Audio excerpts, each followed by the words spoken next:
लेकिन जिनके आंगन में भगवान प्रकट हो गए उसके आंगन की महिमा है।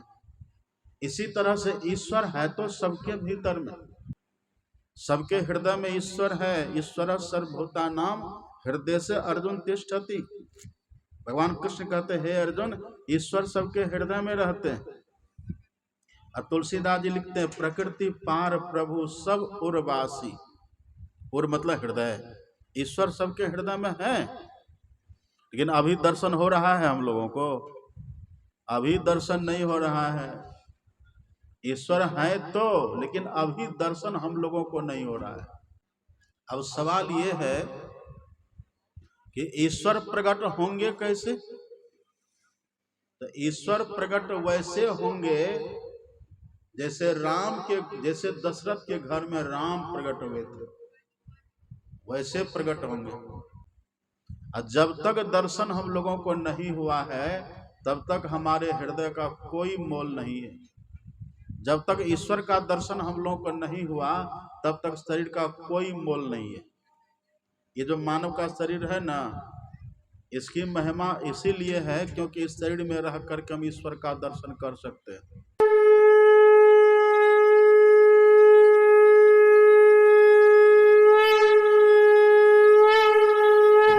आज हम लोग यहाँ गढ़ेल की इस पावन भूमि पर बैठकर सत्संग कर रहे हैं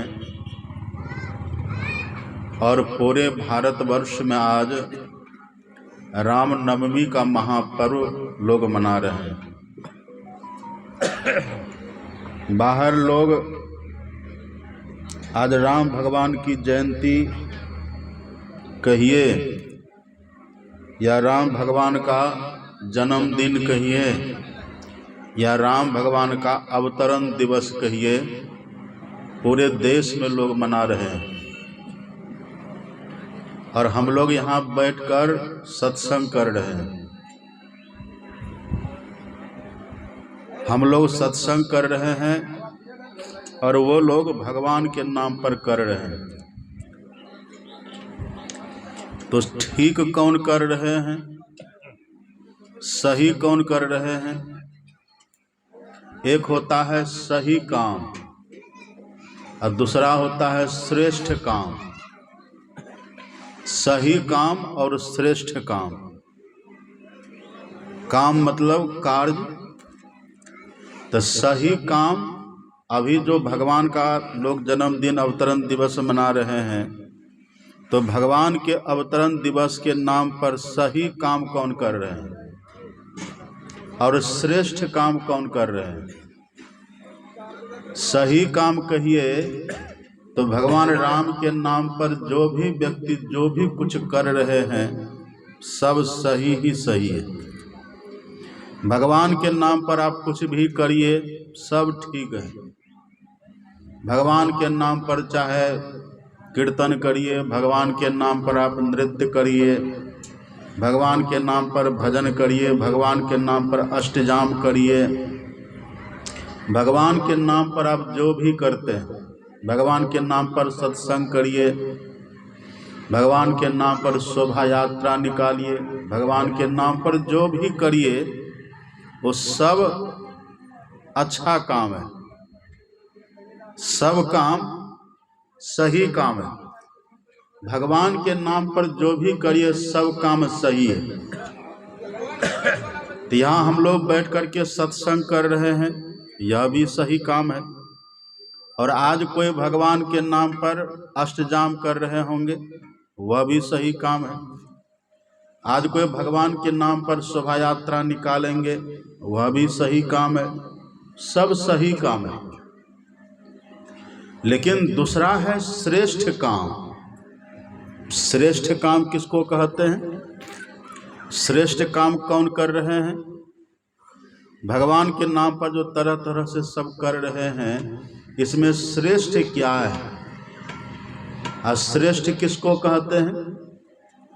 श्रेष्ठ कहते हैं जो काम करने से श्रेष्ठ फल की प्राप्ति हो, जो काम करने से सबसे बड़े फल की प्राप्ति हो, जो काम करने से जो यथार्थ में मिलना चाहिए वो मिले, उसको कहते हैं श्रेष्ठ काम।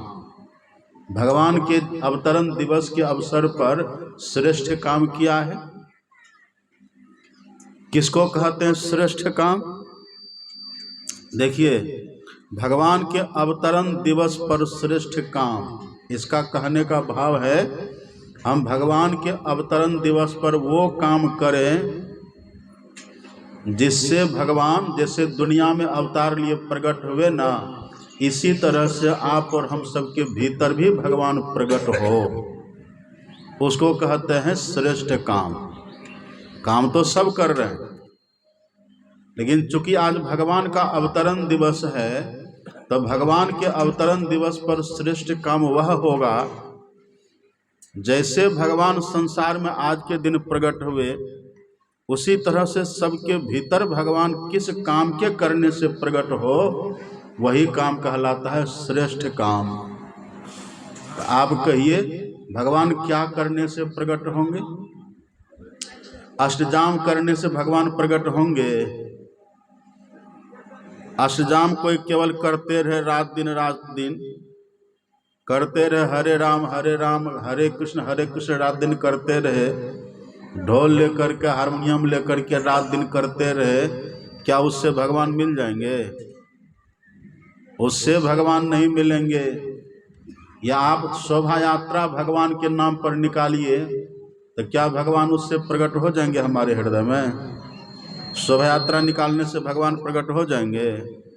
या कलश यात्रा को भगवान के नाम पर निकाले तो क्या भगवान प्रकट हो जाएंगे हमारे हृदय में? न तो कलश यात्रा से भगवान प्रकट होंगे, न तो शोभा यात्रा से भगवान प्रकट होंगे, और न तो अष्टयाम से भगवान प्रकट होंगे, और न तो और कोई भी काम इतर काम करने से भगवान प्रकट होंगे। भगवान प्रकट होंगे कैसे? अभी वही आप सुन रहे थे पाठ में, अभी आपने वेद भगवान का पाठ सुना ना।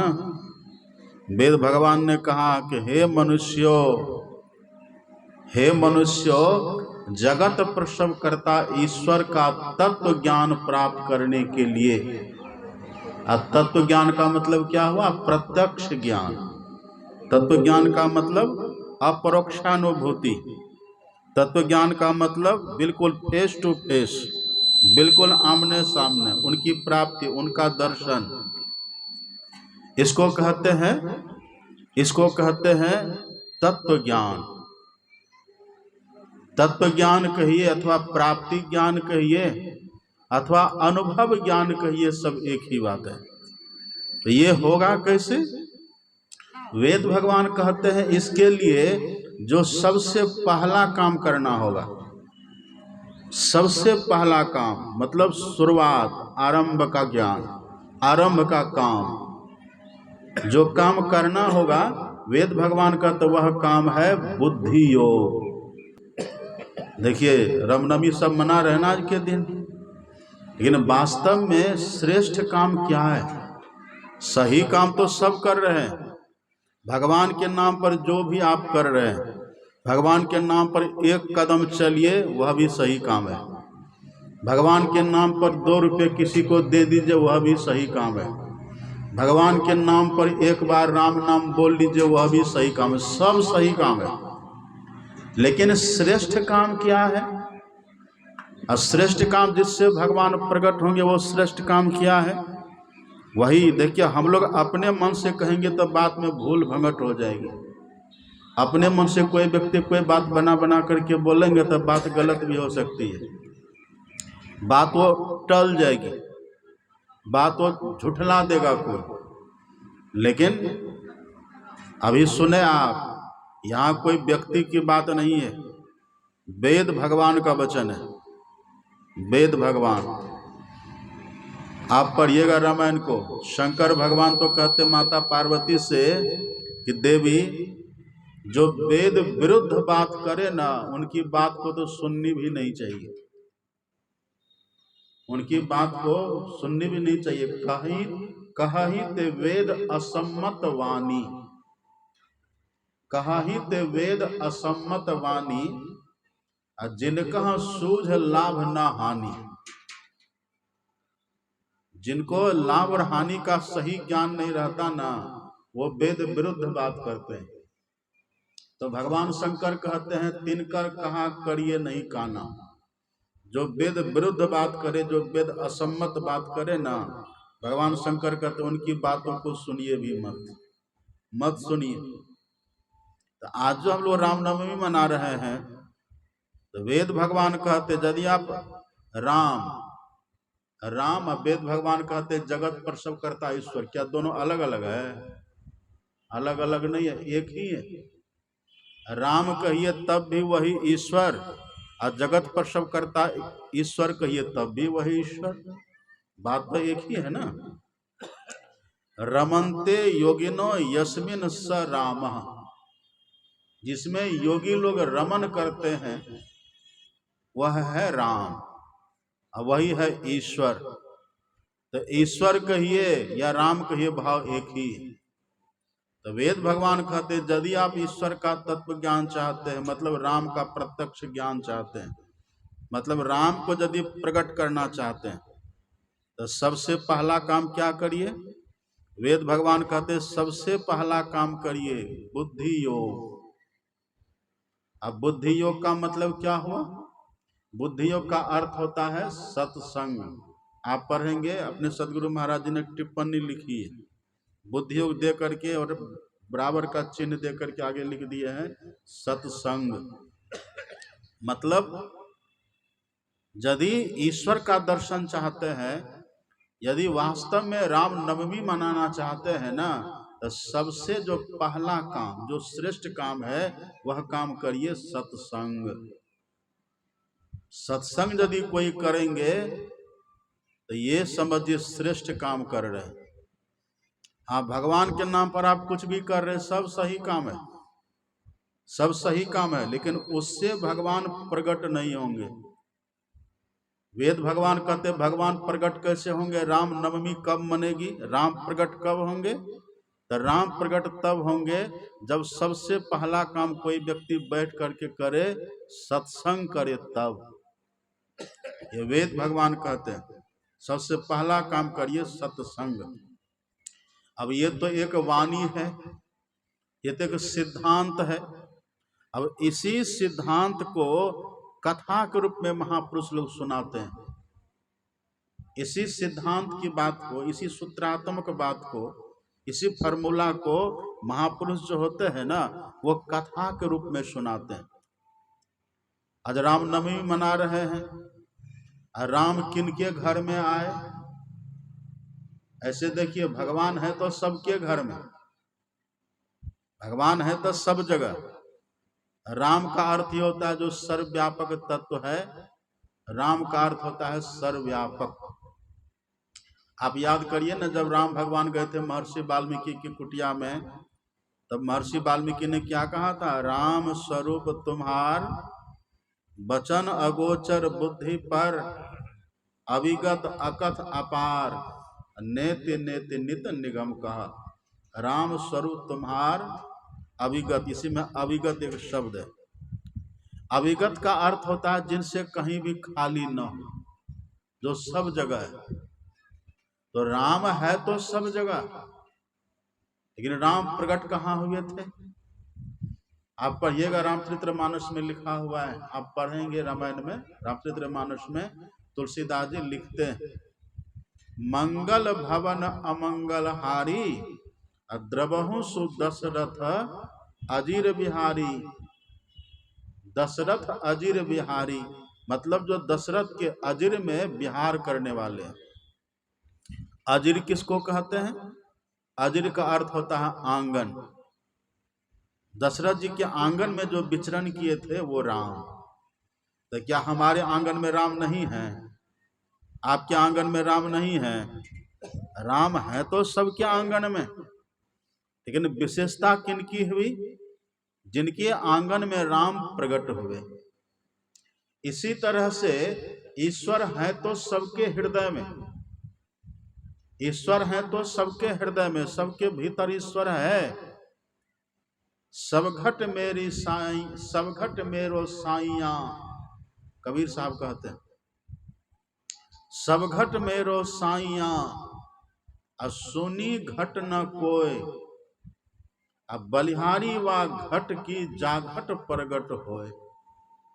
है तो सबके घट में राम, ईश्वर तो सबके घट में, घट घट मेरो साइया, है तो सबके भीतर में। लेकिन किस घट की महिमा है, किस शरीर की महिमा है, किस हृदय की महिमा है, जहां पर भगवान प्रकट हो गए, जहां पर भगवान का दर्शन कर लिया गया, उस घट की महिमा है। तो राम तो सबके आंगन में। तुलसीदास जी लिखते हैं, भगवान शंकर का ज्ञान है, भगवान शंकर का वचन है। भगवान शंकर कहते पार्वती से कि देवी मंगल भवन अमंगल हारी, द्रभो सो दशरथ अजिर बिहारी। वो दशरथ के आंगन में प्रकट हुए, इसलिए दशरथ के आंगन की महिमा है। आंगन तो रावण का भी था, पर उसके आंगन की महिमा हुई। आंगन तो खरदूषण का भी था, पर उसके आंगन की महिमा हुई। आंगन तो बहुतों का था, लेकिन जिनके आंगन में भगवान प्रकट हो गए, उसके आंगन की महिमा है। इसी तरह से ईश्वर है तो सबके भीतर में, आपके भीतर में, हमारे भीतर में, सबके भीतर में ईश्वर है। सबके हृदय में ईश्वर है। ईश्वर सर्वभूतानां हृदय से अर्जुन तिष्ठति। भगवान कृष्ण कहते हैं, हे अर्जुन, ईश्वर सबके हृदय में रहते हैं। और तुलसीदास जी लिखते हैं, प्रकृति पार प्रभु सब उर्वासी। उर मतलब हृदय, ईश्वर सबके हृदय में है। लेकिन अभी दर्शन हो रहा है हम लोगों को? अभी दर्शन नहीं हो रहा है। ईश्वर है तो, लेकिन अभी दर्शन हम लोगों को नहीं हो रहा है। और जब तक दर्शन हम लोगों को नहीं हुआ है, तब तक हमारे हृदय का कोई मोल नहीं है। जब तक ईश्वर का दर्शन हम लोगों को नहीं हुआ, तब तक शरीर का कोई मोल नहीं है। ये जो मानव का शरीर है ना, इसकी महिमा इसीलिए है क्योंकि इस शरीर में रह करके हम ईश्वर का दर्शन कर सकते हैं। इसलिए सुने ना, वेद भगवान कहते हैं, हे मनुष्यो, मनुष्य की बात कहते हैं ना, हे मनुष्यो, हे सिंहो नहीं कहा, हे गजो, हे व्याघ्रो, किसी अन्य, अथवा हे देवता, वैसा कहते हैं। हे मनुष्यो, ये मानव तन के लिए कहते हैं। मानव तन की महिमा बस इसीलिए इसी में है कि इस तन में रह कर हम ईश्वर का दर्शन कर ले, तब तो ठीक है। यदि ईश्वर का दर्शन हम नहीं किए, तब इसका कोई मोल नहीं है। इस मानव तन का फिर कोई मोल नहीं है। रहने दे, ठीक है।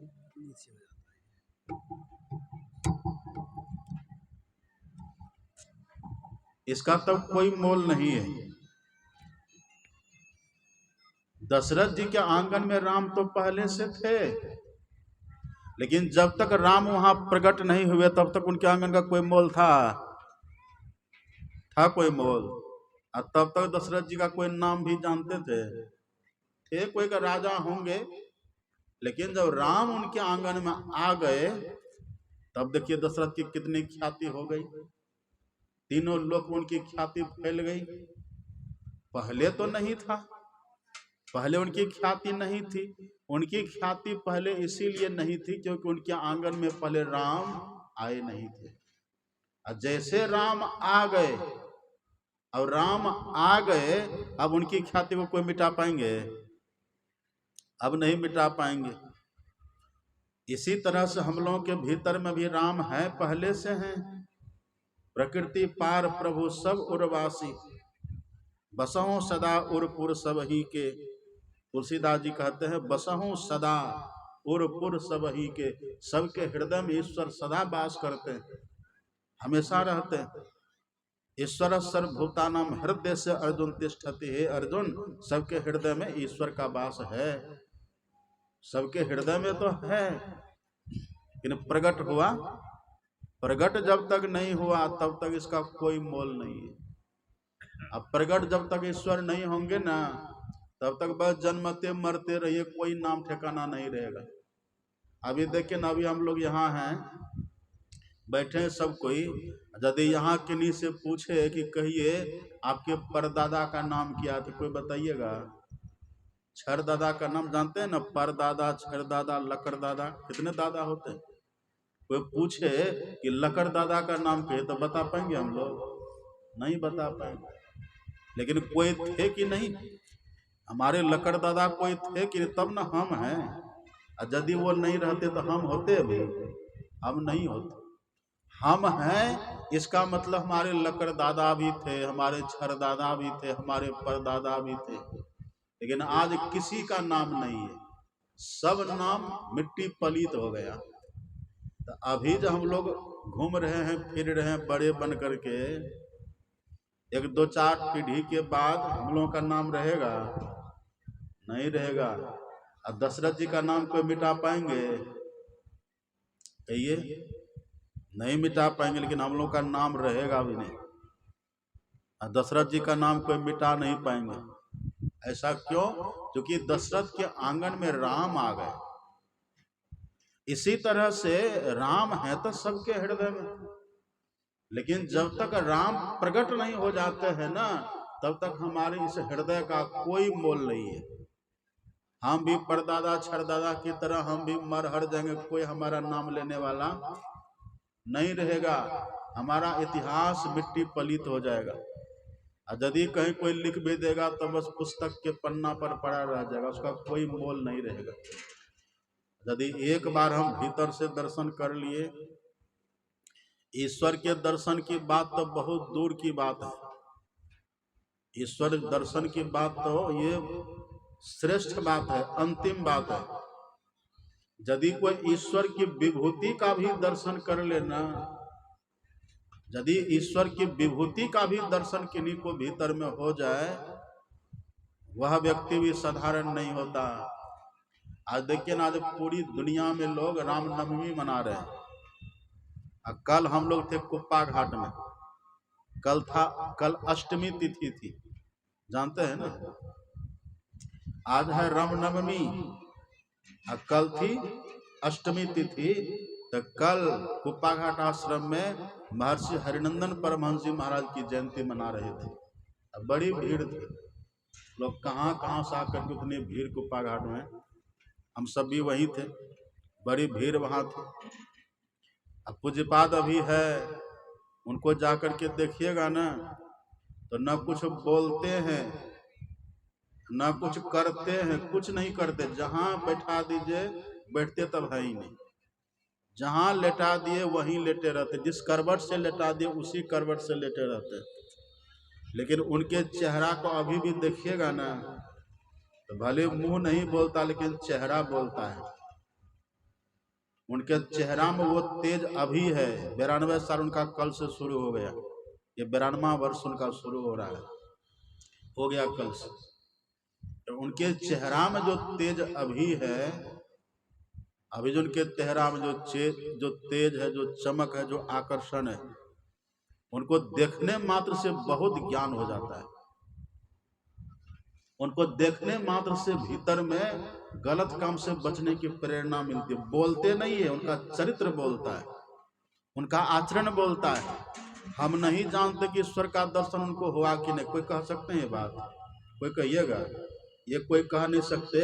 ईश्वर का दर्शन हुआ है ये वही व्यक्ति जानेंगे जिनको होता है, या जिनको पहले ईश्वर का दर्शन हो चुका है ना, वही किसी को देख के कह सकते इनको दर्शन हुआ है कि नहीं। हम लोग नहीं कह सकते, लेकिन हम लोग ये देखते हैं कि आम लोगों की तरह वो नहीं है। वो कुछ नहीं बोलते हैं, लेकिन जब आंख खोल देते हैं ना एक बार, उनकी आंख खुलने मात्र से लगता है कि कुछ बहुत कुछ कह रहे हैं, बहुत कुछ शिक्षा दे रहे हैं। उनका मौन ही व्याख्यान है।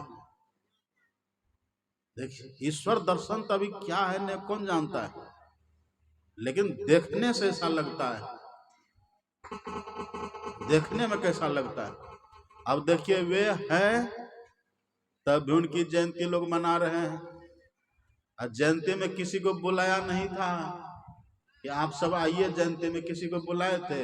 एक सूचना निकाल दिए, एक तिथि का प्रचार कर दिए कि अष्टमी तिथि को आचार्य श्री की महर्षि हरिनंदन जी महाराज की जयंती है। बस एक सूचना निकाल दी, और उसी में लोग कहाँ कहाँ से आकर के भर दिए। लोग आ गए वहां, लोग आ ही नहीं गए, आ तो गए ही लोग, बल्कि वहां आकर के खर्चा करने वालों का लाइन लग गया। हम ये खर्च करेंगे तो हम ये करेंगे, हम ये करेंगे, हम ये भंडारा, हम ये भंडारा, हम ये खर्च, हम ये व्यवस्था, लोग कतार में लग गए। जब तक देखिए जीवित हैं तब तक भी, और जब उनका शरीर छूट जाएगा तब भी उनकी जयंती रुकने वाली है। वो ऐसा कुछ कह के जा रहे हैं, उनकी ऐसी मौन स्वीकृति, ऐसा उनका मौन संभाषण है, ऐसा कुछ कह करके वो जा रहे हैं। अब ये जयंती रुकने वाली भी नहीं है, उनका यश अमर हो गया। ये क्यों होता है? ऐसा क्यों होता है? सदगुरु महाराज जी की तो बात, वो तो परमात्मा ही है, उनकी बात तो अलग है। लेकिन देखिए, जो उनकी भक्ति किए, उनके सानिध्य में जो रहे, उनका नाम जो लेते रहे, उनकी आज्ञा में जो रहे, उनका भी देखिए क्या चमत्कार हो रहा है दुनिया में। ये फल देखिए मिल रहा है। तो दशरथ जी का नाम पहले नहीं था, उनको पहले, हाँ एक कोई राजा है, सूर्यवंशी राजा है, रघुवंशी राजा कोई एक है, दशरथ जी है, पर उनकी कीर्ति चारों लोक में कैसे फैल गई? जब उनके यहाँ राम आ गए। मंगल भवन अमंगल हारी द्रवहु सो दशरथ अजिर बिहारी आ गए। वैसे कबीर साहब कहते हैं, ईश्वर हैं तो सब जगह, सबके हृदय में ईश्वर है। बसहु सदा उरपुर सब ही के, सब जगह है, सबके हृदय में है। लेकिन उस हृदय की महिमा है जिस हृदय में ईश्वर प्रकट हो जाते हैं। अब प्रकट होंगे कैसे? अब सवाल ये है कि ईश्वर प्रकट होंगे कैसे? तो ईश्वर प्रकट वैसे होंगे जैसे जैसे दशरथ के घर में राम प्रकट हुए थे, वैसे प्रकट होंगे।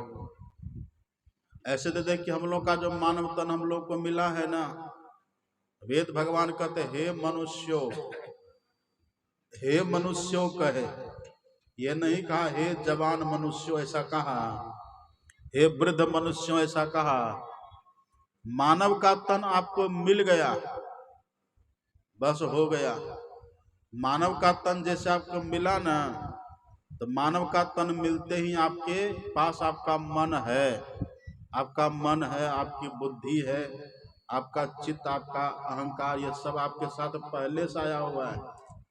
अंतःकरण आपके साथ में पहले से आया हुआ है। जैसे शरीर आपको मिल गया, आप पढ़िएगा अपने हाथ धर्म ग्रंथों को, कितने को तो माँ के पेट में ही भगवान का दर्शन हो गया। जानते नहीं सब बात? कितने को माँ के पेट में ही भगवान का दर्शन हुआ और भगवान का ज्ञान भी हो गया। अष्टावक्र का नाम सुने हैं कि नहीं? अष्टावक्र जी महाराज कोहल ऋषि के पुत्र थे ना, एक कहलगांव उन्हीं के नाम पर बसा हुआ कहलगांव। वहीं पर अभी अखिल भारतीय हुआ ना, वहीं कहलगांव। तो कहलगांव अष्टावक्र जी के पिताजी के नाम पर है। आप उनके लिए पढ़िएगा, अष्टावक्र जी महाराज के लिए, उनके लिए लिखा हुआ है कि माँ के पेट में उनको वेद ज्ञान हो गया। अभी देखिए मानव तन मिला है, माँ के पेट में ही वेद ज्ञान हो गया। अब सोचिए, मानव का तन मिल गया, वही वेद ज्ञान उनको हो गया। और भी आप पढ़िएगा, गुरु वशिष्ठ आगे आगे चले जा रहे थे, अब पीछे पीछे उनकी पुतहू जा रही थी, शक्ति मुनि। वशिष्ठ के पुत्र थे शक्ति मुनि, और शक्ति मुनि तो मर गए थे, उनकी पत्नी इनके पीछे पीछे जा रही थी। अब आगे आगे गुरु वशिष्ठ जा रहे हैं, इतने में पीछे से वेद ध्वनि प्रकट होती है, वेद ध्वनि प्रकट होती है, साम वेद की ऋचा प्रकट होती है, मंत्र। गुरु वशिष्ठ ने अपनी पुतहों से पूछा कि बेटी ये आवाज कहाँ से आ रही, कौन बोल रहा है, ये वेद ध्वनि कहाँ से प्रकट हो रही है? तब उनकी पुतहू कहती है कि पिताजी ये आपका पोता बोल रहा है। मेरा पोता कहाँ है? कहा मेरे पेट में है। अभी देखिए पेट में ही है, लेकिन पेट में रह करके वहीं से वेद ज्ञान देखिए, है ना, मानव का तन मिला, अभी जन्म नहीं हुआ है, मानव का तन है, लेकिन देखिए माँ के पेट में से ही वेद ज्ञान प्रकट हो रहा है। ये कितनी बड़ी बात है। आप और भी पढ़िएगा। प्रहलाद का नाम सुने कि नहीं? प्रहलाद जी महाराज, प्रहलाद जी को देवर्षि नारद ने उनकी माँ के पेट में ही, कयादु, उनकी माँ का नाम था कयादु, कयादु के पेट में ही ऐसा ज्ञान दिए देवर्षि नारद कि जन्म लेकर के ही वो, जन्म से वो नवधा भक्ति लेकर के प्रकट हुए थे। आप पढ़िएगा उनकी जीवनी।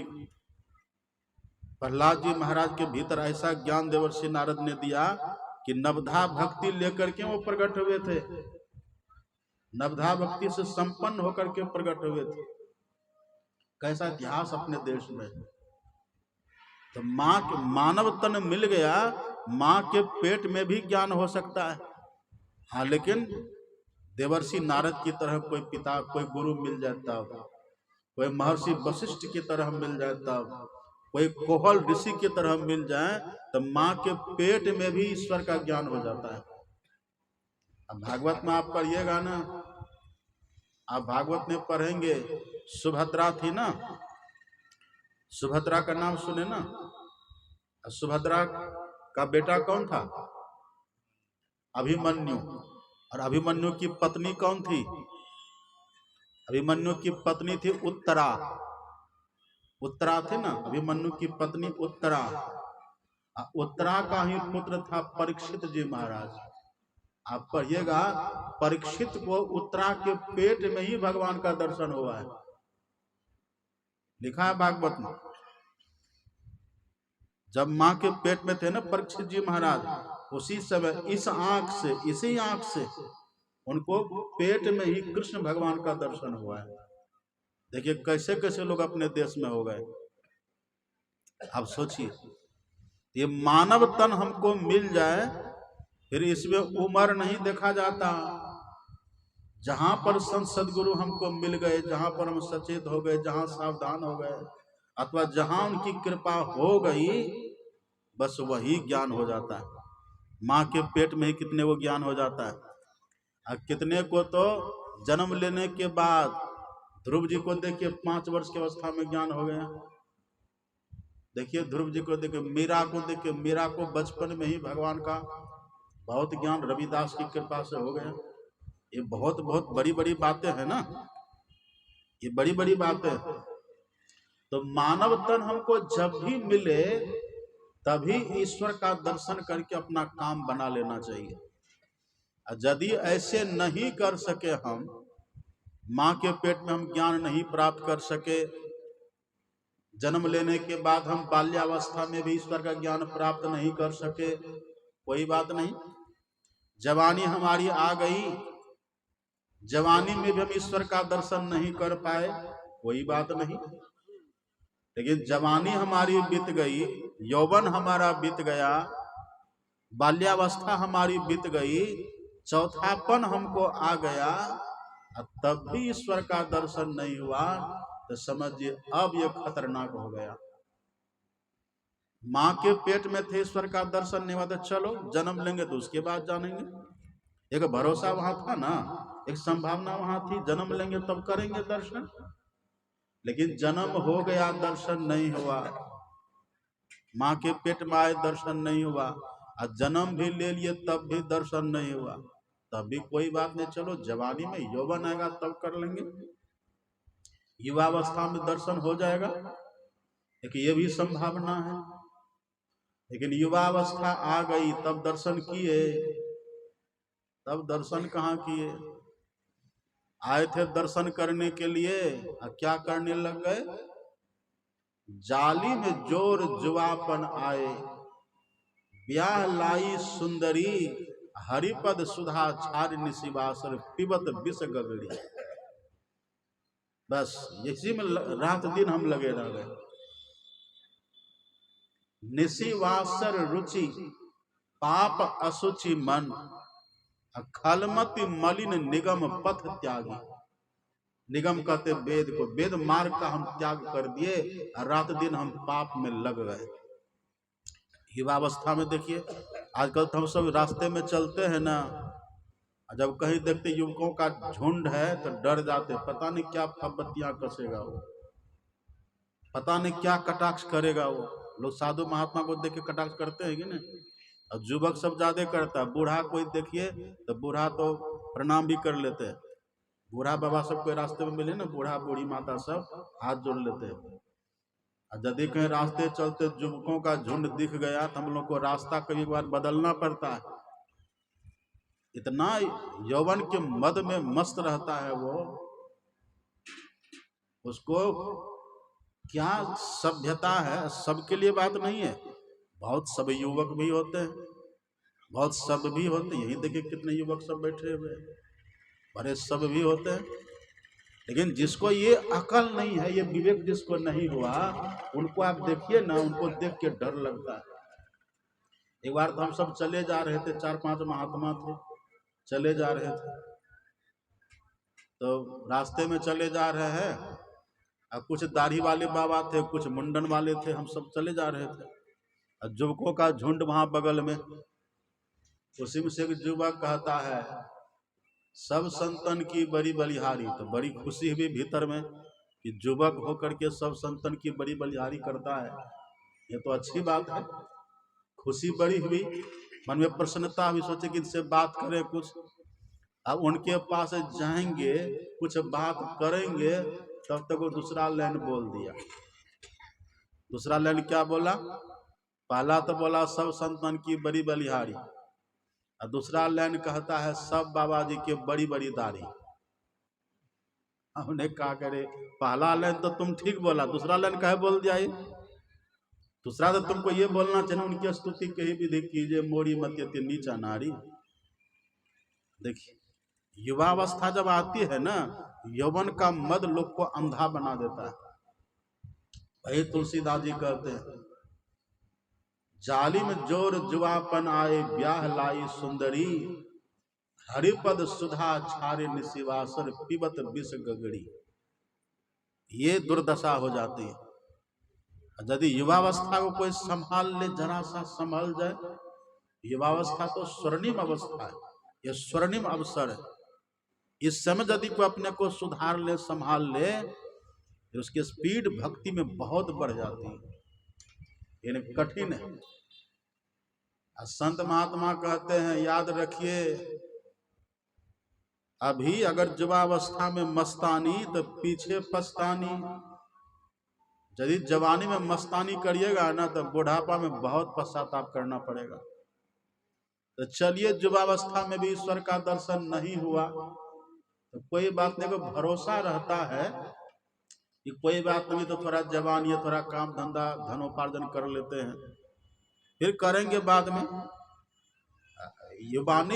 जवानी भी हमारी बीत गई, युवावस्था हमारी बीत गई, अब हम वृद्ध हो गए। अब वृद्ध में भी ईश्वर का दर्शन नहीं हुआ, वृद्धावस्था में भी ईश्वर का दर्शन नहीं हुआ। अब कहिए क्या करिएगा? अब कहिए क्या करिएगा? जो दशरथ जी महाराज है ना, जो रामनवमी मना रहे हैं ना, इसको बुढ़ापा में ही राम मिले थे पुत्र के रूप में, बुढ़ापा में। बूढ़ा बूढ़ी को पुत्र पुत्री होता है, जानते, एक अवस्था उसकी होती है, एक एज होती है ना, एक खास अवस्था होती है, उस खास अवस्था तक ही आपको संतान होगी, ये नियम है ना। लेकिन आप पढ़िएगा रामचरितमानस में, दशरथ जी महाराज खुद कहते हैं, चौथेपन पायो सुत चारी। दशरथ जी कहते, रे ये तो हमने चौथेपन में राम को पाया है, राम, लक्ष्मण, शत्रुघ्न और भरत। दशरथ जी कहते चौथापन में हमने पाया, मतलब युवावस्था हमारी निकल गई, तब ये राम हमको मिले। तो कम से कम राम उनको चौथापन में मिल तो गया, पुत्र हो तो गया। यदि चौथापन में भी पुत्र नहीं होता, तब परिणाम क्या होता? आप पढ़िएगा, वेद वचन है, अपुत्रस्य गतिर्नास्ति, जिनको पुत्र नहीं हुआ ना, मनुष्य बने, विवाह शादी भी कर लिए, अब विवाह शादी करने के बाद भी यदि आपको पुत्र नहीं हुआ, बांझ है, ये समझिए दुर्भाग्य है। चाहे पुरुष हो कि स्त्री हो, विवाह किए, हम गृहस्थाश्रम में प्रवेश कर गए, लेकिन संतान नहीं है, अपुत्रस्य गतिर्नास्ति। फिर निसंतान का, निसंतान जो संतान नहीं है ना जिनकी, उनकी फिर सदगति नहीं होती है। समझिए, संतान शून्य घर शमशान की तरह होता है। दशरथ जी कहते कि ठीक है, जवानी में हमें पुत्र नहीं हुआ था, पर बुढ़ापा में तो हो गया। बुढ़ापा में तो राम आ गए हमारे घर, हमारे आंगन में, ये तो ठीक है। इसका कहने का भाव क्या है? आप ये मत सोचिए कि विवाह शादी कर लिए, अब बाल बच्चा हो गया तो हमारी सदगति हो जाएगी, ये मत सोचिए। हाँ, यदि ध्रुव के जैसा आपका बेटा होगा तो संभावना है, प्रहलाद की तरह आपका पुत्र होगा तो संभावना है, भगवती सीता की तरह आपकी पुत्री हो जाए, भगवती रुक्मिणी की तरह आपकी पुत्री हो जाए, भगवती राधा की तरह आपकी पुत्री हो जाए, भगवती मीरा, भगवती सबरी, इनकी तरह आपकी पुत्री हो जाए तो संभावना है। यदि पुत्र हो गया धुंधकारी की तरह, तब होगा कल्याण। पुत्र हो गया अजामिल की तरह, तब है संभावना। पुत्री हो गई पुतना की तरह, तब पुत्री हो गई शूर्पणखा, शूर्पणखा जानते हैं ना, शूर्पणखा की तरह पुत्री हो गई, तब पुत्री हो जाएगी धुंधली की तरह, तब कहिए। पुतना है, शूर्पणखा है, धुंधली है, इसकी तरफ पुत्री हो गई, तब दुर्दशा। संतान होने के बाद भी दुर्दशा हो जाएगी। ये भी पुत्र होना तो अच्छा हो, पर हमारी सदगति क्या होने से होगी? सदगति तो हमारी तब होगी जब हमारे जीवन में राम आएंगे। सदगति हमारी तब है, उद्धार हमारा तब है जब हमारे जीवन में राम आ जाए, तब हमारा कल्याण है। आप ये मत सोचिए कि हम शादी ब्याह किए, बाल बच्चा हो गया, अब हो गया हमारा कल्याण। नहीं, मांस भी खाते हैं, मछली भी खाते हैं, शराब पीते हैं, और आप कहते हैं अरे हम तो रोजगार व्यापार करते अपना कमाते खाते हैं। अरे कमाने खाने वाला काम, खाने का काम तो पशु पक्षी भी करता है। कोई पशु पक्षी भूखा मरता है? देखते हैं, सबको देते हैं भगवान। पांव फटी पगड़ा भया जागे जीवा जोन, सब काहू को देते है चोंच समाना चोन। मुर्दा हो को देते है कफन लकड़ी आग, और जिंदा नर चिंता करे ताको बड़ा अभाग। भगवान तो सबको देते हैं, और आप क्या सोचते हैं कि हम जरा सा कमा धमा के खा पी लिए तो हमारा काम हो गया? नहीं, ये संतान होने से सदगति हो जाएगी? सदगति नहीं होगा। हाँ, पुण्य होगा। प्रहलाद जी जब जन्म लिए ना, तो बाप था ना उनका हिरण्यकशिपु, बड़ा पापी था, दुरात्मा था हिरण्यकशिपु, लेकिन पुत्र हो गए संत। तो प्रहलाद के प्रताप से वो हिरण्यकशिपु की दुर्गति तो नहीं हुई, लेकिन उसको मुक्ति भी नहीं मिली। जानते हैं ना, फिर वही हिरण्यकशिपु रावण बन गया त्रेता में आकर के, कहाँ मुक्ति हुई? संत पुत्र हो गए, इतना तो कुछ तो लाभ हुआ जरूर, लेकिन सदगति नहीं हुई। मतलब आत्मज्ञान, आत्मलाभ, ब्रह्मबोध नहीं हुआ, ईश्वर का तत्व ज्ञान नहीं हुआ। ये कब होगा? जब अपने से करते तब होता। यदि हमारे जीवन में राम आ जाए तब हमारे जीवन की सदगति। लेकिन देखिए, हम लोग चौथेपन में आ गए, बाल हम लोगों के पकने लग गए, मुंह के दांत सब झड़ गए, अब चलने में पैर लड़खड़ाता है, हाथ कांपता है, बोलना चाहते हैं राम, मुंह से निकलता है आम। लेकिन फिर भी अभी तक भगवान का दर्शन हुआ नहीं हुआ। यही सबसे दुखद बात है। आप पढ़िएगा रामचरितमानस में प्रसंग आता है, शंभु मनु अकेले एकांत में बैठ करके बेचारे रो रहे थे, अकेले रो रहे थे।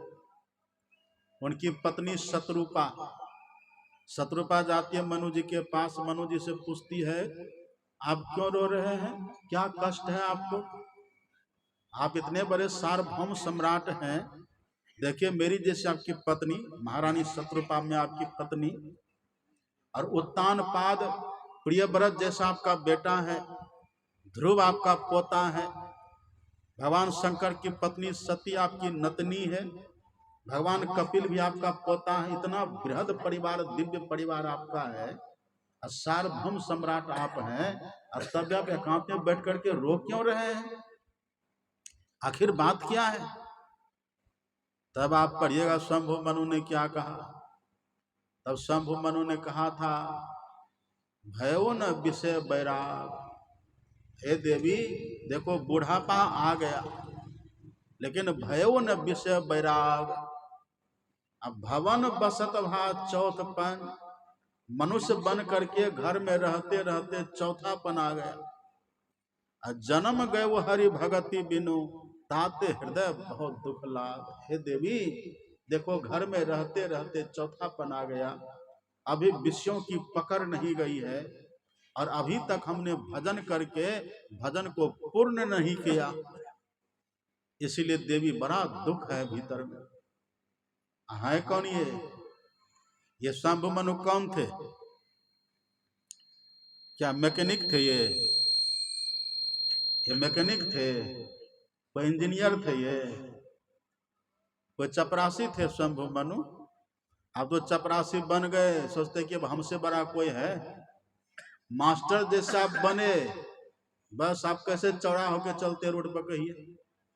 मास्टर बने तो हमसे बड़ा कौन है? डॉक्टर बन गए तो हमसे बड़ा कौन है? नेताओं को देखिए ना, जब वो चलते हैं नेता लोग गाड़ी लेके, कैसे गाड़ियों का कतार चलता है, वो किसी गरीब आदमी को कुछ बुझता है, समझता है? सबको रोनते, वो हॉर्न देते, रेड लाइट जला कर ये कैसे चलता, गरीबों को कुछ वैल्यू देता है? वो जिनके वोट से एमएलए एमपी आप बन गए, उनका कदर आप करते हैं? कैसे जब उनकी गाड़ी देखिए रोड पर चलती, कैसे चलता है? सबको बगल करके, सबको हटा करके, गाली दे के, डंडा मार के हटा के तब उसकी गाड़ी बढ़ती है कि नहीं? वो बड़ा आदमी हो गया। अरे सार्वभौम सम्राट यहाँ मनु जी बैठ करके रो रहा है, आपको क्या मिल गया? क्या बन गए आप? इनसे ज्यादा आपके पास है।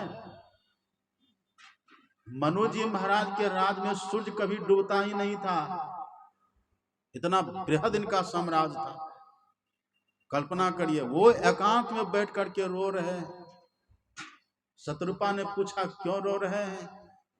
तब मनु जी ने कहा था कि देवी मुझे कमी कुछ भी नहीं है, सार्वभौम सम्राट हूं देवी, मेरा वंश परिवार देखो कितना दिव्य है, और धर्म पत्नी तुम्हारी जैसा अर्धांगिनी मिली हुई है, कोई भी कमी नहीं है, लेकिन देवी मन में दुख है, रोदन आ रहा है, रोना आ रहा है। क्यों रो रहे हैं? बस एक ही कारण है कि हमारी माँ के पेट की अवस्था बीत गई, तब भी ईश्वर का दर्शन नहीं हुआ, जन्म ले लिया तब भी ईश्वर का दर्शन नहीं हुआ, जवान हो गए तब भी ईश्वर का दर्शन नहीं हुआ। देवी ये सब अवस्था हमारी बीत गई, माँ के पेट में थे, नहीं हुआ दर्शन, तो चलो जन्म ले लिए, जन्म लेने के बाद भी दर्शन नहीं हुआ, तो चलो जवानी में होगा, जवान हो गए तब भी दर्शन नहीं हुआ देवी, अब चलो जवानी में दर्शन नहीं हुआ तो बुढ़ापा में दर्शन होगा, लेकिन अब वृद्ध हो गया हूं देवी, अभी तक दर्शन नहीं है, ताते हृदय बहुत दुख लाग। हे देवी इसलिए हृदय में बहुत दुख लग रहा है, अब बताओ अब हम क्या करें? यहाँ तो आप चपरासी बन गए तो सोचते वो हो गया काम मेरा, मास्टर बन गए हो गया काम मेरा, जरा सा मुखिया में क्या जीत गए, लगता है कि अब दिग्विजयी हो गए। कितना प्राप्ति देखिए, उपलब्धि कितनी है हम लोगों की, और अहंकार कितना आकाश छू रहा है। खाए खुराका पहन पोशाका, जमका बकरा पलता है, जंबर जाति तोरे छाती, उनसे क्यों नहीं डरता है? उनका भय होता है हम लोगों को। ये रामनवमी यही शिक्षा देती है कि हमको कम से कम इस जन्म में ईश्वर का दर्शन कर लेना चाहिए। ईश्वर का दर्शन कम से कम नहीं किए तो ईश्वर की विभूति का ही दर्शन करिए। दो विभूति है ना ईश्वर की, मुख्य दो विभूति है, ब्रह्म प्रकाश और ब्रह्मनाद। ये दो में से किसी एक को पा लीजिए कम से कम। यदि ये भी नहीं पाए तो कम से कम ईश्वर का नाम भी अंतिम में आ जाए, इतना तो प्रयास कर सकते हैं। यदि ये सब भी नहीं हुआ तब बाबू और माई बन करके घूमते रहेंगे रोड पर। उनके लिए देखिए चेतावनी, हम सबके लिए चेतावनी। खाए खुराका पहन पोशाका, जमका बकरा पलता है, जंबर जाति तोरे छाती, उनसे क्यों नहीं डरता है? उनसे डरिए। ये रामनवमी बतलाती है कि हमें भगवान का दर्शन करना है। कैसे करना है? और एक ही बार में तो ये होगा नहीं, इसके लिए समय लगता है। अब 10 बज गया, 10 में बस हो जाना चाहिए।